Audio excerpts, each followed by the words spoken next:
Okay guys, so I'm going to dive right in because I think we have very little time and a great panel. So I'll just directly start with the intros. So our first guest today is Sanket Gala. Sanket is 20. Can everyone hear me? Yes. So Sanket is 23.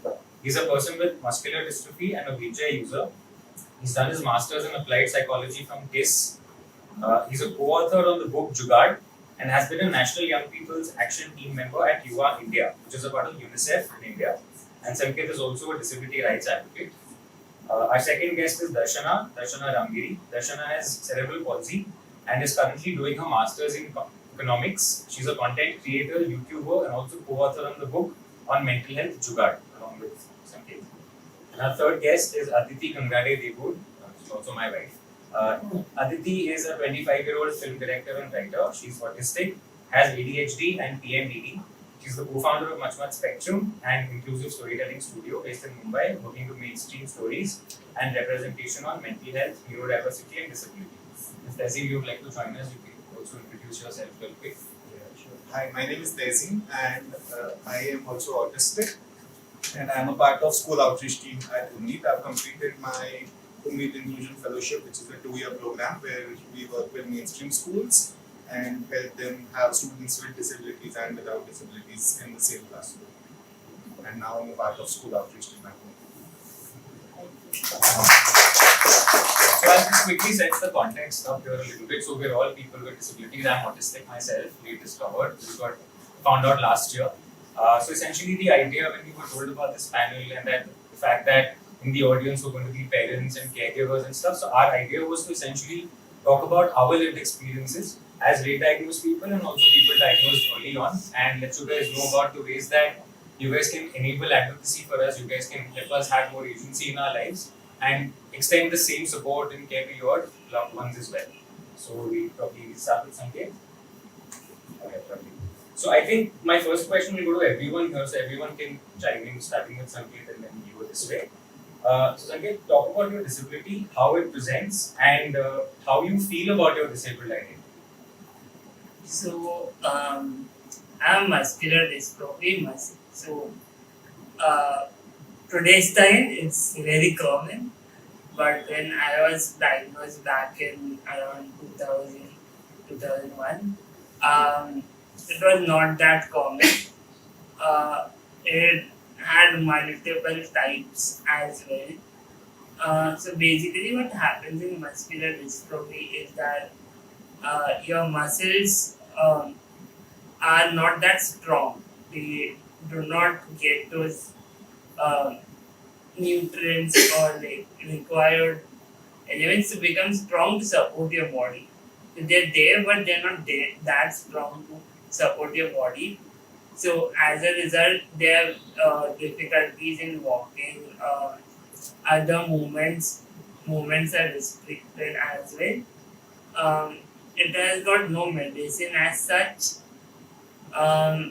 Exercise is one thing which helps to maintain it or to help some amount of movement to be there. It could be there at birth and it could come up later on in life as well. So I had it by birth itself. I was diagnosed. I was diagnosed at around 6 months old. Correct me if I'm wrong. I have a mom back there. Yeah. So I was diagnosed back then. Living with it was difficult. Like earlier on, because initially I got like my sitting was a bit late, and also I could not walk till a certain age. But then I started walking for around 3-4 years, like for a span of 3-4 years with support. But like even after you do like, which is very limited, like certain range, maybe like 100 meters or so on, and then I need rest. And then I got on wheelchair completely. So there are multiple difficulties in Percy that I always need someone like either my mom or my dad while traveling so that I could be picked up and placed on the car seat or like placed back on the wheelchair. And always someone, if I don't have an electric wheelchair, I need someone as such. Even if I have my electric wheelchair, I still need because if battery drains, someone needs to push the wheelchair again. So that's one major thing which is always there. Um, since I had no disability since my childhood, um, I was always told about my disability from earlier in my childhood. So as a child, I always grew up knowing about my disability. So I see it as a very positive aspect of it, and I always look at the positive side of it. And I don't feel like I don't feel that something is missing in my life, even if I cannot walk or like if I'm on wheelchair, I'm proud of it and like I certain whenever I'm with my friends and all we do all kinds of stunts and all of those things sitting on my wheelchair. Even they enjoy sitting on a wheelchair where it's according to them it's very comfortable. So living with it, and since I lived in a joint family earlier, it was never I never faced something where like my disability was looked down upon. I was always supported with it. My cousins, I'm the only child, so my cousins who used to stay along used to play along with me in the house. We used to play cricket in the house, and I'm into tennis balls, and I've broken multiple things in the house as well. So playing football, playing hockey. So my family has never looked down upon it. Even a friend, like luckily I got good friends everywhere. My dad plays cricket in the community, so those friends are also so good that they never made me realize about my disability. So they include me everywhere.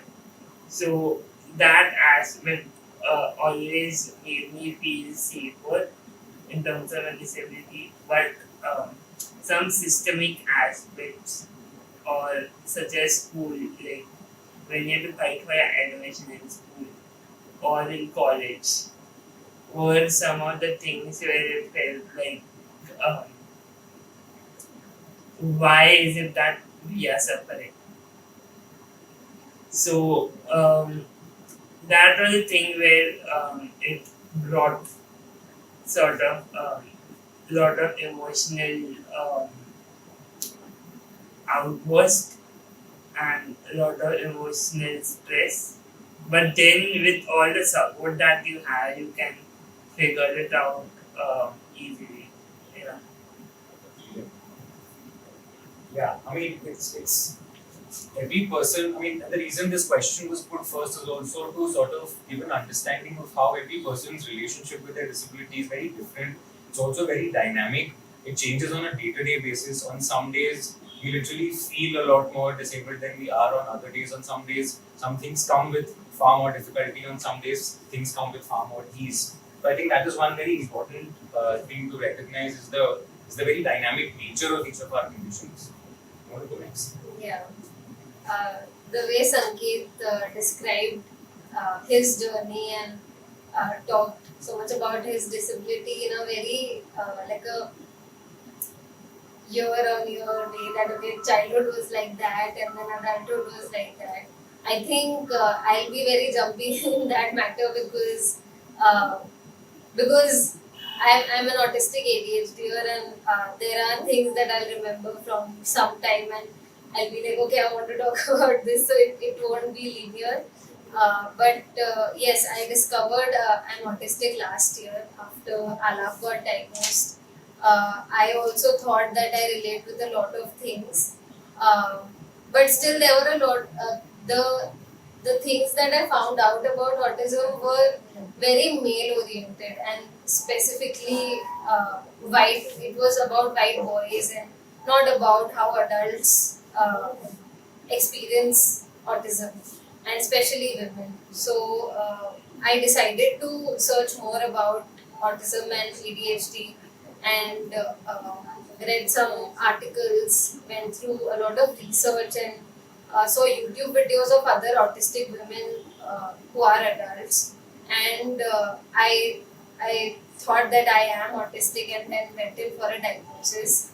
I had to step out of my diagnosis because it was a bit too much for me. You have to dive deep into your childhood and talk about all your past years, and that was I wasn't very comfortable. It was a bit traumatizing for me because my childhood has not been very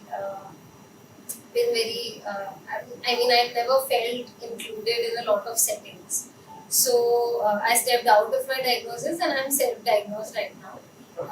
I've lived I'm born and brought up in Indore and other parts of Madhya Pradesh. And living in a tier 2 city, like, you have a completely different idea of what exactly autism is or disability is. I had never even heard the word autism earlier. So I had a very stereotypical, stigmatized image of autism and ADHD. But how my disability manifests is mainly social challenges. So throughout my schooling years, I thought I had a lot of friends, but all of those friendships were very circumstantial.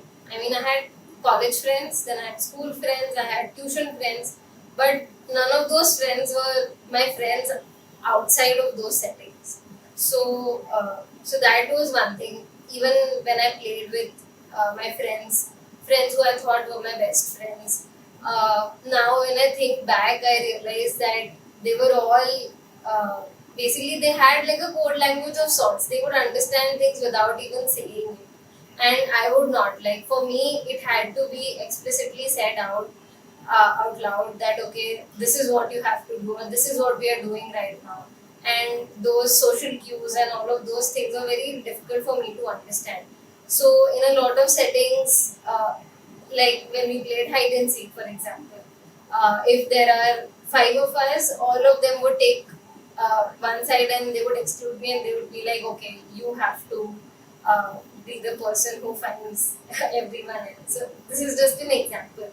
And I always thought that it's maybe I have some sort of deficit or something is wrong with me, because everyone else is sort of able to fit into that environment of school and everything else. But schooling was very difficult for me because our education system is, it supports people who obey and who fit into the system, who can sit quietly, who can agree to what the teachers are saying. And I was very curious. I used to ask questions.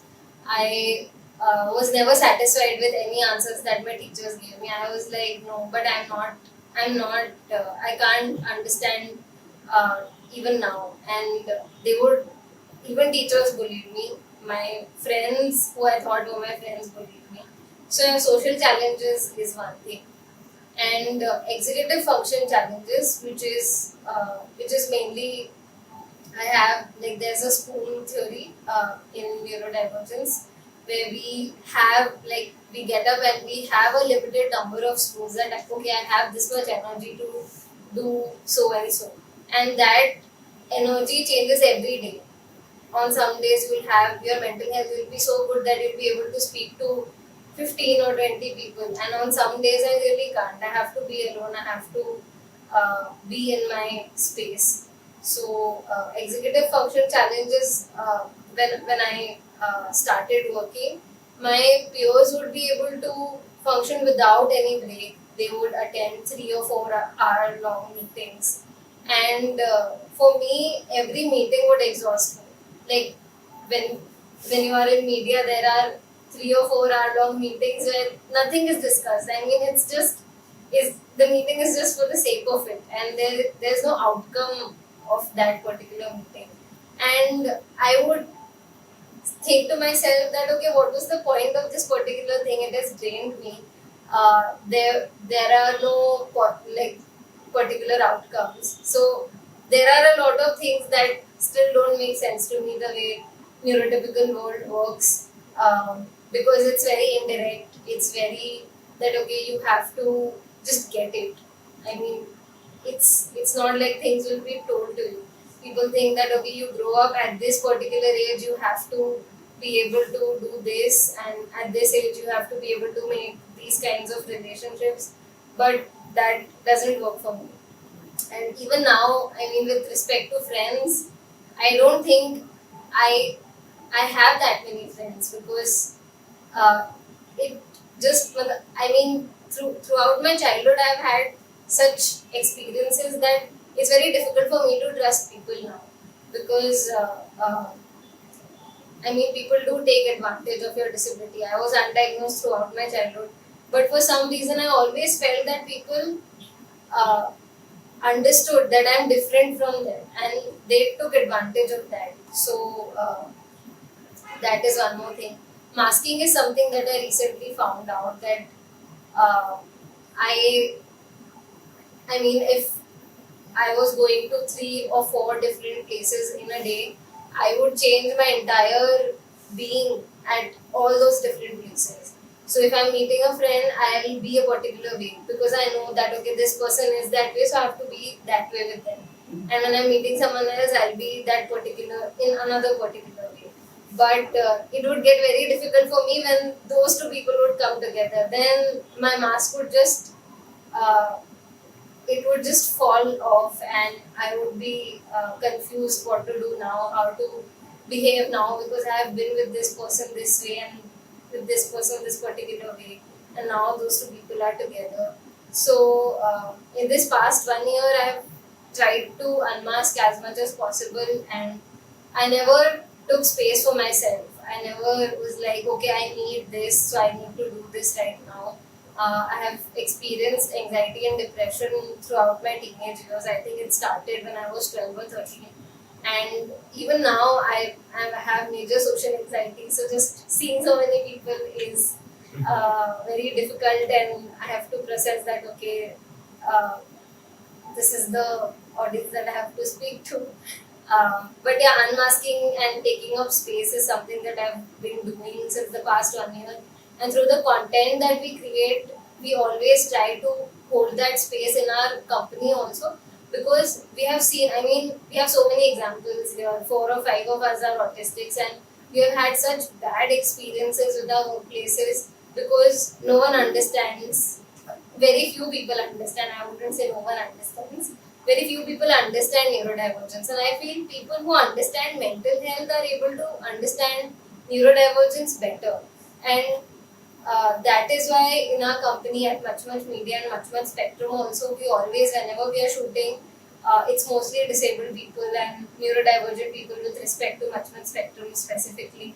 So we try to hold that space. We have built that culture that okay, you can take a break. Even if you are in the middle of a shoot, and even if you are in the middle of a meeting, you can take a break.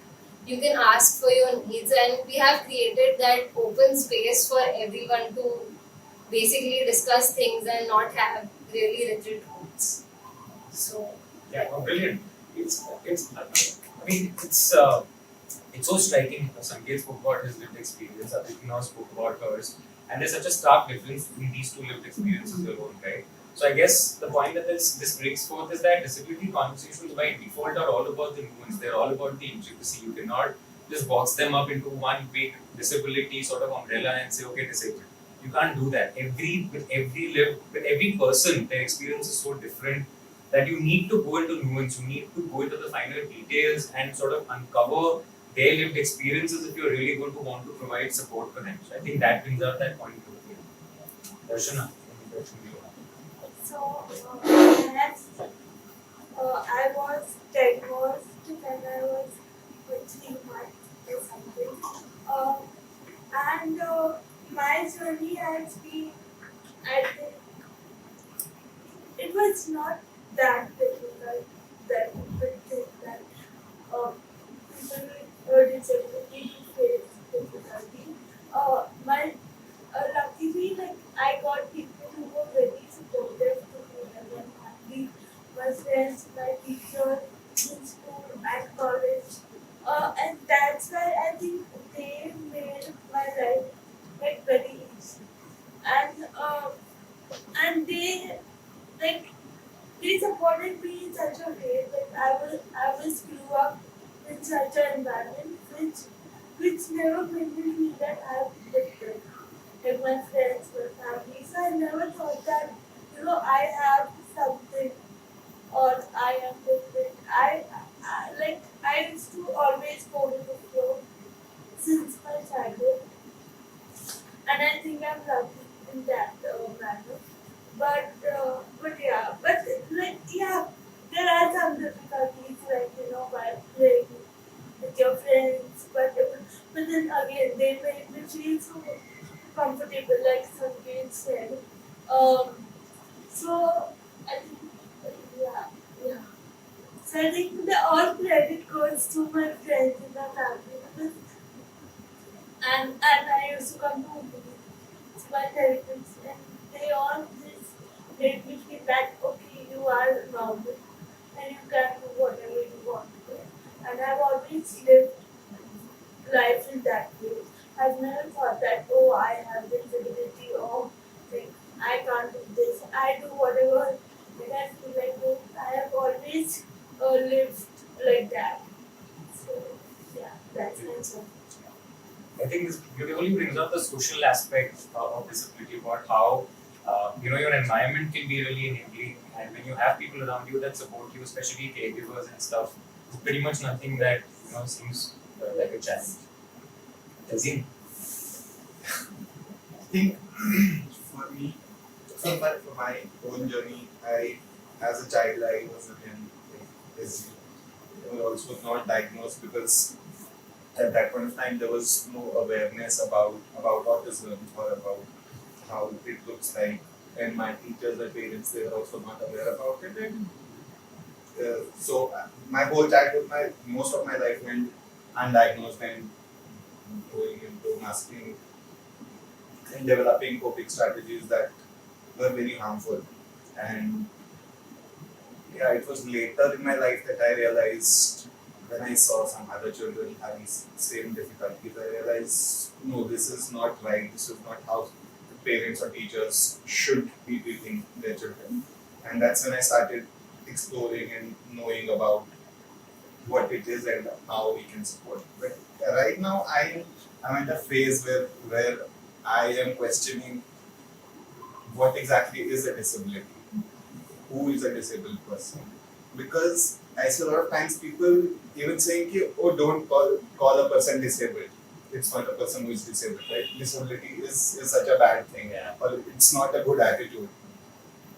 But why is it? Like, what is it that makes a person disabled? That's what I am thinking. Because according to the medical model of disability, it says that it's a person who needs the fixing and who has this atypical body or has a disability and needs fixing to be a part of the society. But that's not the case, right? It's not only the atypical body of a person which makes it a disability, but it's the society which does not provide access to that person that makes the person a disabled person. So it's not only the person, but equally the society and the environment around the people that makes the person a disabled. And that's why I call myself a disabled person, because it's not only my atypical body, but the society which is unable to provide access to my needs that makes me a disabled person. Brilliant, yeah. I think the medical model versus social model is a conversation that we've been having for a very, very long time. And I think he brings up a great point here where he talks about how it is also society that is so responsible, for not accommodating your challenges and the things that come to you with great difficulty. I wanted, because everyone spoke about how their experience with disability is so different. I want to touch upon agency now. I want to have a conversation on agency. So for the uninitiated, agency is essentially when you give someone control over their own life, when you let them make their own decisions, when you let them decide for themselves. So in a lot of situations, I know with caregivers and parents and all, even though they come from a very good place in their mind, they come from, of course, they're all well-meaning people. It might still be difficult to, let your loved one have agency over their lives because of a certain, need to protect them or to always sort of, surround them with love and affection and care. So I think I want to ask Sanket now. What is your concept? What is your concept of agency? What does agency mean to you? And talk about where you've had agency in your life, in what situations, and would you like to have more agency? So, I think agency, first of all, means like in a country like India, first of all, you do not expect agency mainly because of the cultural context we come from. We always have parents who guide us, or like I would say parents as well as other elders who always have sort of a control in our lives. But that agency as it grows starts on changing. Once you start becoming more older, so from like let's say you cleared your 10th standard, you have in most cases, I don't know, like, but you might have a choice to select one of the streams. Now there would be many people who might not have that choice as well, and they possibly have to choose something else. But they do have choice, and as they grow up more, go it's more. I see agency as like once you start growing in the academic life, career wise, you start getting more agency. But is that helping the child? Is my question. Because I feel like at times not giving enough space to the child in the earlier years could also impact the child in terms of their development. And like after studying psychology, like I have understood that even having agency earlier in the childhood is very important. So agency, so in childhood you could allow the child to choose something, like if they have games, there are 5 games kept, let the child choose what he wants to play. Let the child make the rules for it. Like most of us might have played Uno. Uno might have certain rules, but with every group we play, the rules will change. And then definitely shut up. Every group will have some or the other new rule. Or even with gully cricket. Everywhere the rules for gully cricket would be different. So that group has an agency on what rules are there in the particular space. Similarly, we could give a agency to a child to what they want to do or what they want to select. Maybe like when you go to shopping, ask them to get choose their own clothes. So that would also help them in their development. So maybe if like social interaction is a problem, gradually you could, in a particular manner, you could teach them how to be socially interactive. But you can't be always like, I'll go with you, I'll buy something for you. You will have to gradually give them the agency to go and get that thing. Because if they if they don't have social interaction, which might be because they are very fearful of something, they are fearful of that social interaction, and because they are fearful, as parents, you would be fearful that the child is fearful, and you don't want to put your child in that fear. But sometimes it's necessary to put your child in that situation. But it should be gradual. It should not be सीधा जाओ and करके एक दिन. No, you can't do that. That would be traumatizing for the child, and in that it won't help the child. But with a gradual manner, you can give the agency every time to the child. So, like, if I consider my example, what I want to study, what time I want to study, was my agency. And like, I cannot study in mornings. And like after I came to school, I used to come, I used to eat my lunch, I used to sleep. And then in the evening, I used to start studying. That too, it's my own time limit, like till I know my capacity, how much I wanted to study, or what time I wanted to do my homework, how much I wanted to do my homework. Because for me, completing my whole homework in one day wasn't possible. Practically possible with a disability. So I used to do as much as I could. My mom used to help me. And go to the school, tell the teacher that I'm not done the homework. Taking the agency and not doing my homework myself. Teacher would let me go.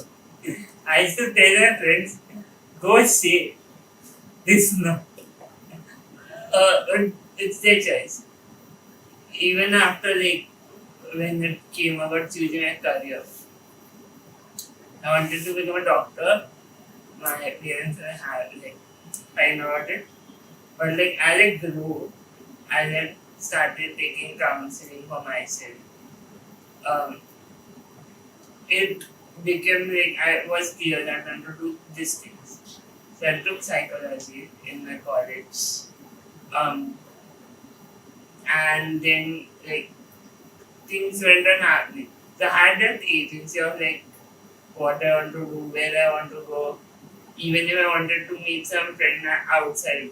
So my parents, like my mom or my dad, used to drop me there, or sometimes my mom used to be there with me, giving me that space to chill around with my friends. So that helped me, that supported me as well.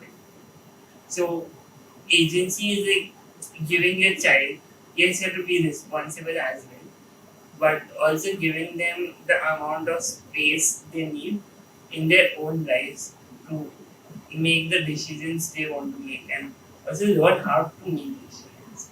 Because in that process, they will also learn how to make decisions responsibly. Yeah, brilliant. I think he's touched upon one very nice aspect here, which is the aspect of doing it gradually. I know it might be very difficult to relinquish full control and just be like, okay, go out there and do what you want. But then doing it gradually is maybe a great way to go about it by having them make smaller decisions like, okay, pick your own clothes today, or choose when you want to work, or choose when you want to study, or whatever. And then slowly, sort of getting to a space where they make more decisions for themselves by themselves. Darshana, you want to add your thoughts? Yeah, so I think that having the agency or having the space for yourself, it's not only important for like the disabled people, but every human being needs. It's a basic need, right? And the country in which we live in India, I think even normal people doesn't have that agency or the space where what they want. We are always, we come from a culture where we always are told or guided what to do, even if like there's a pattern that we have to study till 25, till marriage, till kids. So there's a pattern made, and like in our country, basically, no one has the agency as such, like 60%. So I think it is important to give your loved ones that space of taking their own decision, and also you should like people should support each other in whatever decision. Even if it goes wrong in future, it's okay. You can opt for something else. So I think it's like having this space is a basic human need that everyone should have, which our country lacks. Not only for disabled, but for every person. And yeah, that's it. Yeah, absolutely. I think everyone should have agency. Yeah, it's Yeah. simple, but absolutely. Yeah, Should I want to add something? Yeah, please, please. Sorry, you were saying something. yeah. So I was saying that it's a basic need. Yeah, it is.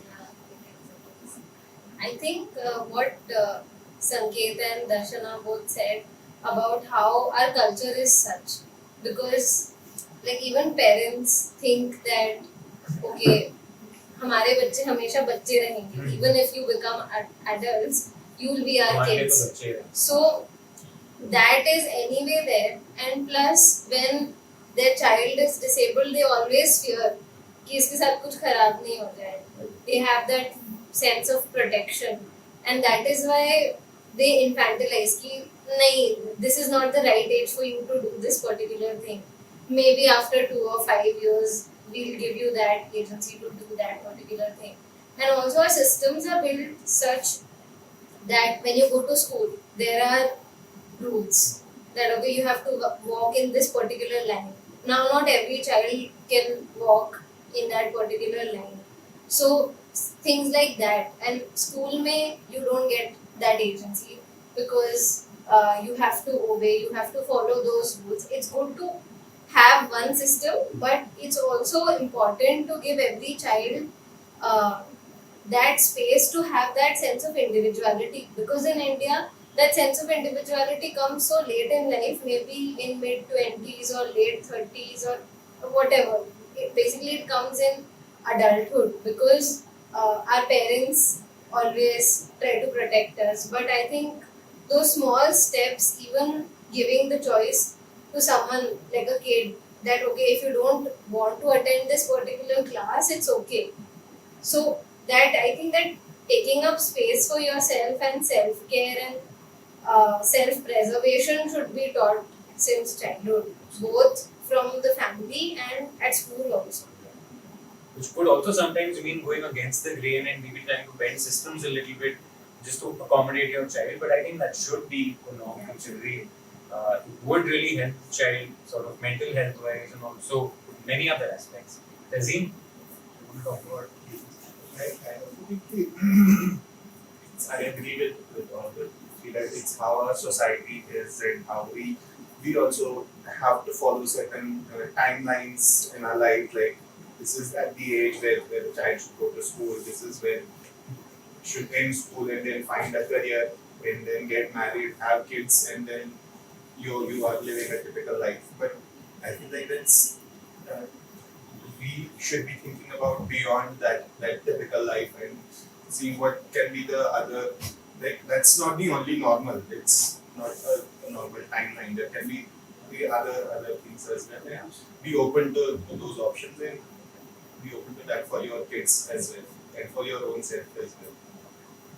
no, perfect. So alongside of agency, there's also another. So agency is essentially your relationship with your loved one, with someone that you're giving care for.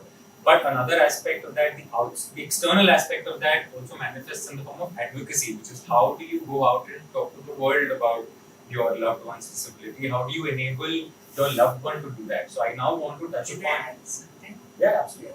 So one more thing is that you should know that where your agency belongs, or like where your child's agency belongs.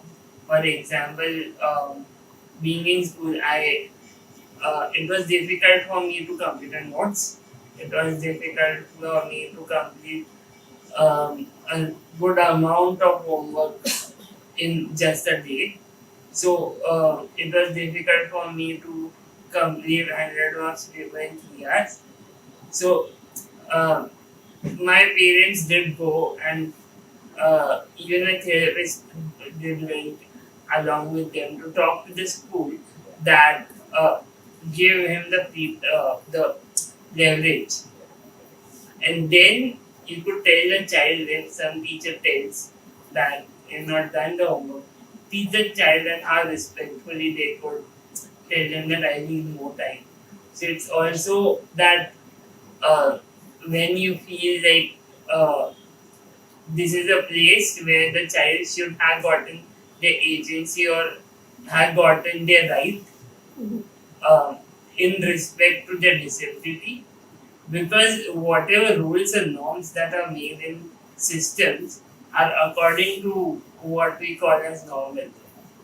So there are certain, as humans, there would be certain rights or certain accommodations which had to be made. So that would be the child's agency. They should get it. So at those places, you could step in for the child and talk to the system. Gradually, also teach them how to they talk when they grow up. Yeah, and that talking essentially is the advocacy that you'll be doing on behalf of your child with the system, with everyone that you want to sort of you want to adapt to your child's needs. So I want to now come to advocacy, which is another very critical component of each of our lives, right? So Aditi, I want to ask you talk about firstly discovering your disabled identity in life, and also what is the role of advocacy in a disabled person's life, and how can you perhaps enable a caregiver or a loved one or a parent to advocate alongside of you for your needs and for your wants.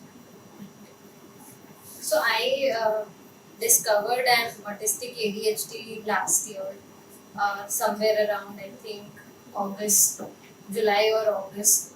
At that time, I was sure. I was still in two minds. I was like, maybe I am, maybe I am not. But it got confirmed somewhere around that time, and that happened because we had also set up Unplugged Spectrum at that point, and we were talking to so many autistic people that when we were talking to them and Rishabh was one of them. Rishabh here is also a self-advocate, and he was one of the first people who we spoke to about autism. So I think through sharing of lived experiences and through hearing other stories of people going through same experiences helped me discover that I'm autistic. And I just recently I'm self-diagnosed, so someone asked me ki, how is your self-diagnosis even valid, or do you worry that you might have misdiagnosed yourself as autistic? And I said to them that my autism discovery was really life-saving, because if I wouldn't have discovered that I'm neurodivergent, I think I would still be wondering that what am I doing wrong? Where am I going wrong? Is it the language, or is it just the social anxiety part of it? But yeah, the discovery really helped me. And if someone, I tell all the parents that we meet, we tell them that if your child is autistic or ADHD, or they also might be autistic or ADHD. As Aalap's dad also got diagnosed last year. He is 66 right now. He got diagnosed when he was 65. And now he is also advocating. And he's a medical professional. He's an orthodontist. So he got diagnosed at 66 after years of having social difficulties and challenges. Yeah. So late discovery is something that we are advocating for, and just I think when parents start accepting the fact that okay, I am not that different from my child. Our difficulties might be similar, but my child's difficulty might be more. Mine might be a little bit less. Yes. So yeah, that is one thing. And I think if any of you ever think that you might be neurodivergent, one great thing that you could do is talk to other self-advocates, read up more about the manifestation in adults, because it's very different than how autism manifests in children. So that is one thing. And advocacy on social media is, I think, this is the time to do it. Digital advocacy is very important because the world is going digital. India is still not there where it should be. Other countries are way ahead, but it's because there are so many self-advocates in those countries. India it's I mean, autism को कोई recognize भी नहीं करता है. It's not recognized as disability. If we go out and tell someone that we have autism, they will laugh at us. They will say, "How can you be autistic?" So many of us, Rishabh, Aalap, and I think even Tayzeem, we get told so often that, but you don't look autistic. And that will happen when more of us start advocating. There are so many content creators online who are from India, who are from other countries. They have blogs, they are on Instagram, they are on Facebook, and they're talking about their lives. So even if you don't identify with neurodivergence, if you can just go out and share a WhatsApp status or something like that, it will go a long way in educating people. And I think these conversations are also not normalized.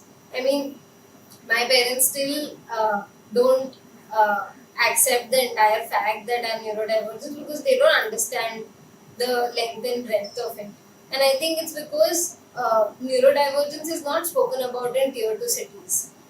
Mental health is still considered, but even mental health is considered like a weakness of sorts, or you just need to do it. They will say that it's no big deal. You can just do it. If you set your mind onto something, you can do that particular thing.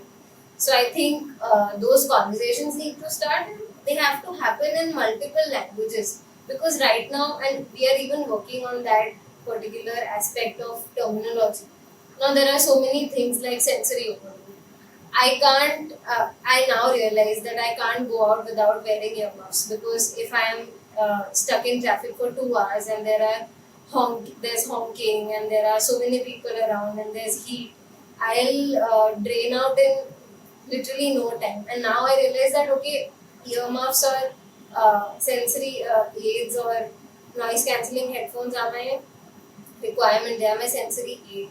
So that way, we need to start talking about these things in Hindi, in other regional languages, so that people don't think कि आज तुम उठ के suddenly बोल रहे हो कि you're neurodivergent. They know that that thing is inculcated in their lexicon, that okay, this is what a sensory overload is, or this is what a meltdown is. People always told me that I have anger issues. My parents always were like, but why can't you be complacent? Why can't you just agree to things? And those anger issues were not really anger issues, those were meltdowns. And now I realize that okay, they were my meltdowns. So I think having this conversation in regional languages, in Hindi and at home, is very important. Advocacy is also not, it's definitely a way to make other people aware about what you're going through, about what your child might be going through, but it's also a great way to understand yourself about the condition, about the length and breadth of it, because it's deep, it's really deep. Autism, ADHD, each of these conditions is like really, it's like a, you can pretty much like research it, it's become our special interest, you can pretty much research it all your life and still never like get to the absolute end of it, become an expert in it, or so to speak. Tayzeem, do you want to share your thoughts? I think why it's important is a lot of times because I work with schools and when I talk to teachers in the classroom and I tell them that, say for example, movement is a need of that specific child and you should allow it in the classroom for that child, and the answer typically I get is, if I allow movement for that child in my classroom, am I being fair to the other 39 children in the classroom who are not allowed to move? So that's where the advocacy point comes in, to make that understand that that's the need of that one specific child. If he sits in his chair for 40 minutes, that's not his attention span. Or it shows up in physical things. Like right now, if I'm sitting here, I was not aware that I'll be a part of panel, that I'll be speaking. So I had not prepared anything. And when I am here, so it shows up as anxiety, and if I don't channel it in right ways, then it can manifest in physical ways. Like I can have terrible headaches or any other physical things. Similarly, for that child in the classroom, it might manifest differently, but for the other 39 children, they don't have that need, right? it's not about being fair to the children, but it's about catering to the needs of the students in the classroom, to all the needs, not being equal for all, but having equity for all the students, meeting the needs of all the students in the classroom. I think that's what the need is for the society to understand. If a child is getting access to something, it's not because others are not getting it, it's because that's the need of that child, Exactly. or of that person. Exactly. I think you brought up equity, which is another brilliant point about how I think everyone should have level playing field, and if that means allowing a disabled person to have slightly more access or more accommodations, then they should just have it. It's plain and simple. It's literally like that's one of the most basic things. I think, yeah, amazing you touched upon equity. You guys have written a book about this, like an entire book, right? Or like contributed to a book at least. Jugaad, do you want to add your thoughts? I think Jugaad was more on mental health and like how to how as disabled or like we had even other people from different backgrounds. Like some had issues in social interaction, some were from belong to areas like red light areas, and like some had mental health issues. So it was a good place for like advocating mental health stuff. That too, as young individuals, I was around like a 16 or something, and she was around 15ish, yeah. And so as like no one ever asked us what is your mental health, or everyone would go to psychiatrist, psychologist, and speaking first of psychiatrist because that's the hierarchy which is there in the mental health space. So that usually was the scene, and people who were having actual mental health issues were never considered to give an opinion on it. So I think Jugaad gave us that space to advocate for our own mental health issues. How do they manifest? Um, like Aditi told out the anger issues. Even I used to have anger issues, but they were more related to my disability. So like when I started entering into my teens, there were a lot of genetic changes as well. I got my beard at the early, like when 12 or 13, I had like proper full grown beard. And like I had my anger issues before that, uh, which also used to be such that whenever I used to get angry, I used to question like why is it only happening to me? So it was always related to my disability. So that used to happen. So every person's anger would be different. Every person's happiness would be different. So through advocacy, you can actually bring up certain issues, bring up awareness about certain things, um, and it would also help others. It would basically ease other people's life as well. They would, even if they would not get a proper way, they would at least get some direction as what they can do. So, like for example, when we wrote this book Jugaad, most of us had something like to keep our mental health good. We either talk to friends or listen to music. So, if someone is having a bad mood or like something like that, first thing like by reading their book, they would figure pick some things out of each of our narratives, and like they would try some of the other things, and in a period of time they would find their own particular way to keep their mental health good. So that's where like Jugaad helps us in good amount of advocacy. Apart from that, even if I talk about advocacy about disabled rights, um, and myself had issues with the system. System in terms we talk about institutions like schools or government system like railways or like whatever agencies are there in the country to govern, administer, keep things proper. So I was denied admission in school. Like that time, my parents advocated for me. They talked. Umid came along to advocate for my right. Again, like there, I was not given classroom on ground floor or first floor at least. So like, even that time, Umid and my parents went and advocated. And later on, that continued in college, infrastructural issues in college. I was denied my admission in my third year of my BA through the disabled quota. So now I have got so much experience with help of my parents, with help of my therapists who had advocated with me. Uh, Here I was able to write mails. Like yes, the therapists were there, like helping me go through the mails and everything. But I was able to advocate for myself. Uh, my parents, my friends, my family, therapists were always there. But I was able to raise my voice myself and advocate for my right. So it's also a learning process.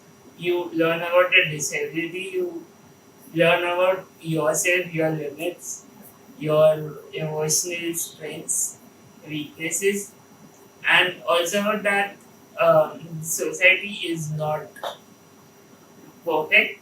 It never would be. There would always be some other chances to improve. It's only about the fact that there might be less awareness in the country. So, in typically in countries like India, there are like when I studied my whole course of masters and all, I learned that there are many things written in constitution, in laws. I would say India has got everything on paper, but it's not followed. So through advocacy, you could bring that up. You bring up those topics various times. Just don't talk about it. Also, take some steps going ahead. Talk to other agencies, systems. So to bring a change, you would of course have to go there. But it would be very important to advocate for it first. Make basic awareness, general awareness about disability, mental health, mental illnesses as such.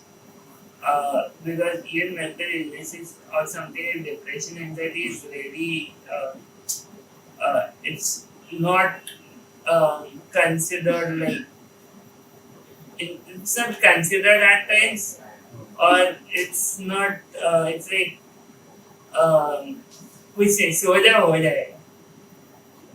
Person is depressed because it's a soja ho jayega. Or like, कुछ घूम के बाहर हो जाएगा, but it doesn't work like that. And even in like hospitals, when they go to doctors or like to psychiatrists, it's very the way I've seen psychiatrists interacting with them, it's not that great. So it's very important that through advocacy, you tell people that we are also human and our disability or illness is just a part of it. There are more things in our lives apart from that one thing. So I do have good, like apart from disability, I have a whole social life outside. I have a lot of things to do. But disability is just part of me which I cannot avoid.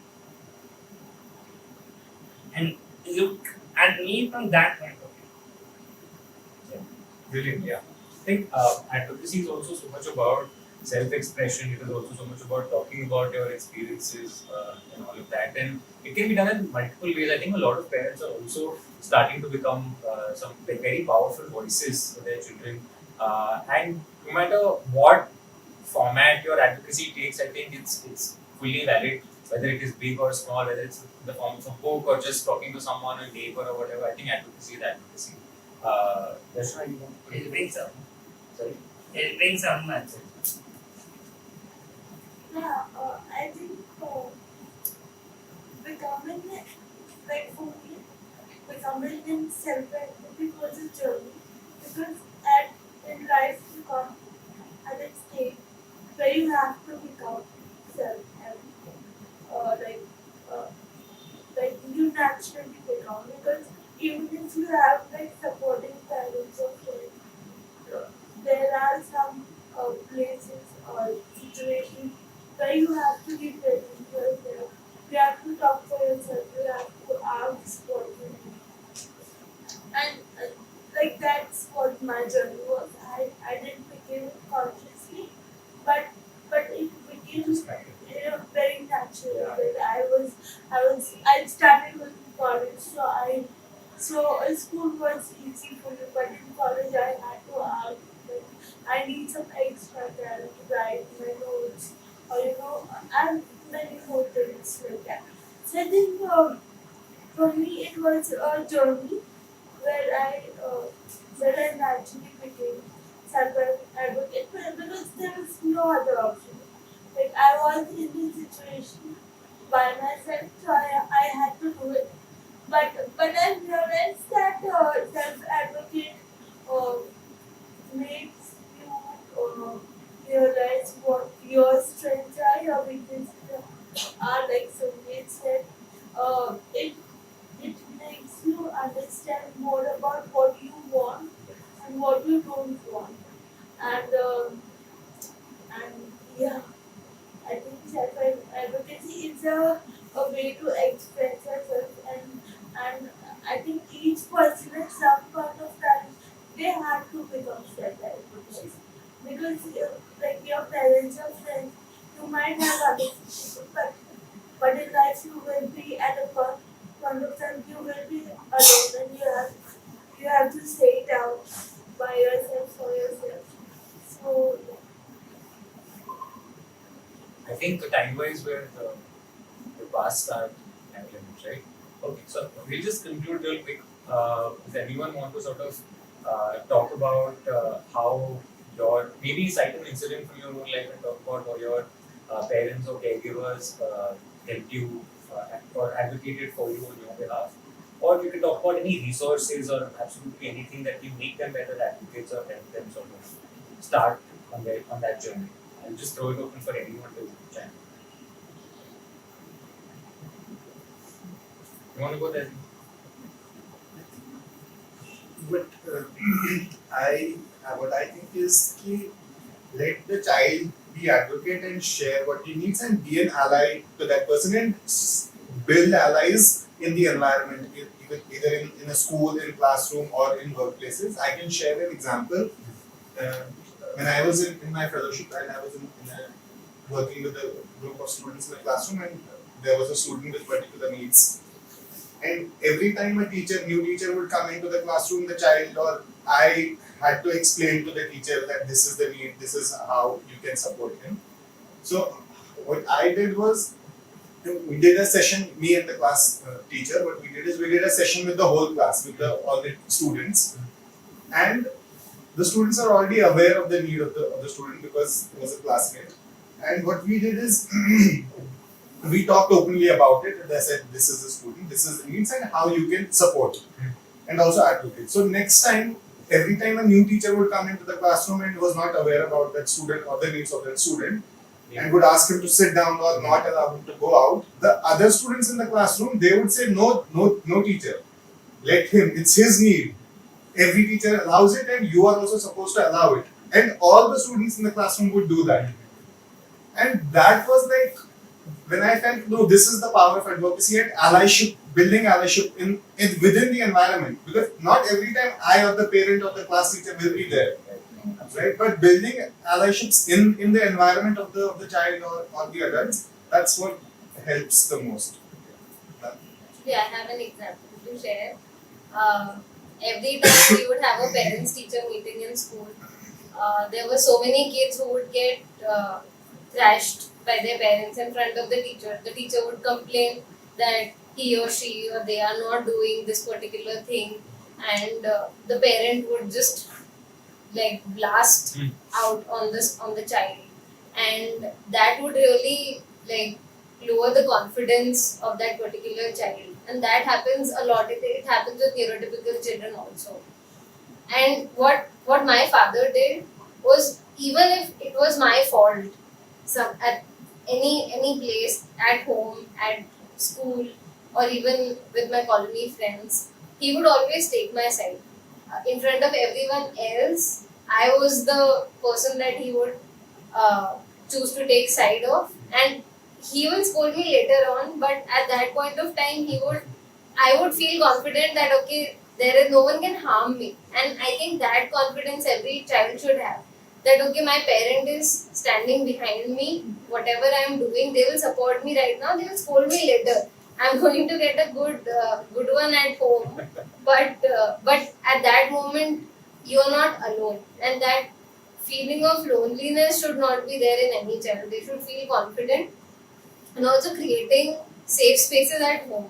My mom always, even if she doesn't agree with something that I'm saying, or even if she thinks that I'm wrong at that particular time, she doesn't stop me from saying something, or is like that, no, this doesn't work that way.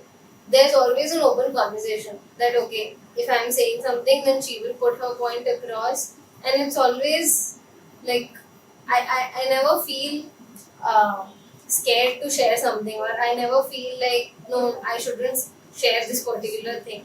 So I think having that space at home for children is important, because schools, especially for neurodivergent and disabled children, are very difficult, because most teachers don't understand our disabilities. If there are visible disabilities, they get discriminated against. If the disabilities are invisible, they are not even acknowledged. The accommodations are not provided. So it's difficult for a child to cope with all of these things. So at least they should not feel like कि मैं school जा रहा हूँ तो भी मुझे एक fear है, मैं घर जा रहा हूँ तो भी एक fear है. They should feel like coming back to home and feeling safe in that environment. And if any of you want any resources at any point, please feel free to reach out to us. If you need any advocacy material and you think that you are stuck somewhere, we are always open to having that conversation with everyone. You can check our page on Instagram and everywhere else. It's called Much Spectrum. And if you want to check some videos of some parents or some other adults, it's on our YouTube channel. It's called Much Media. We recently did something with Umid, and that was about this transition phase from childhood to puberty. And I think you all should, I think parents should start advocating for their children more often, so that children become, when they grow up, they become better self-advocates. Thank you. I think I had like a lot of moments where my parents had like advocated for me, and like basically a whole academic, like I always tell this that there could be a movie made on my like school to like college life, because there wasn't even a year where like my mother has not cried because of like school not allowing the class to be on first floor, ground floor, or other infrastructural issues. But one thing was that she used to be very brave in front of the principal or like whoever the management is.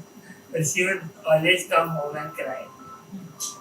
For sure. And even I have cried that. Even I have cried like while in my third year, I have spoken like my breaking point was when like I was denied the admission in third year to disability quota.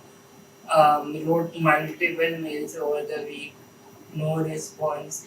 And then when I get a response, I am asked to say sorry to the principal. But then I wrote a mail to the principal saying that I got a call from the teacher saying this, and I'm not saying sorry. She told me like the mail which I not gotten within like 2-3 weeks. She responds in 15 minutes. Took my own time. Called the principal. I was I had spoken like in the most arrogant way, which I've done in my whole life, but I never feel regretted for it because I feel like that was the need of the moment. And after I completed that call, I cried because I feel that even if I advocated for this, I did not get what I wanted because the principal told that we are ready to give you admission through management quota. We are not asking you for any donations or something. So I still wanted to fight more, but I think it was like Corona going on and like the phase was very difficult. So I thought okay, let's at least they've got the admission. But I think it's been it like advocating stuff would not always be easy for sure. Like there would be times where to be your vulnerable self, and yes, you need to process that things as well. Because if you don't process those things, it could be traumatizing. So it's not that easy to be an self-advocate. You need to stand up for things whenever required. You need to be fearful. I feel that because speaking against something really requires courage, um, and you might want to cry at that point. But you have to put a mask on yourself and speak. So I think it's really required for country like India. Like we require more self advocates and advocates who actually want to work for the community, for the society. Uh, because someone who doesn't want to work won't make a sense. You need to be a self advocate in a sense that you want to bring a change in society. So, I remember when the school was not ready to take me, and my mom forced me, and the fight, the the fight was on for like 6 months, and then it went to Delhi High Court, and everything.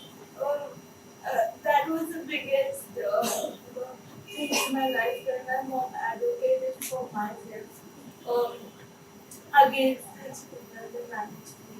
And I got the admission, she won the case. And I think that was the biggest example of my, my mom advocating for me. And after that, I think I remember me advocating for myself, um, like for example, like small examples, for example, like having my own YouTube channel, or deciding to put myself on social media.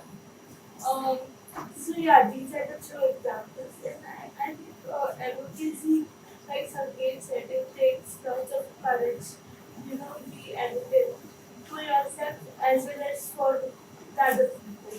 So, so yeah, I think it's difficult, but when you get to it, I think you automatically get courage to do that maybe because you love the person who you're doing it for,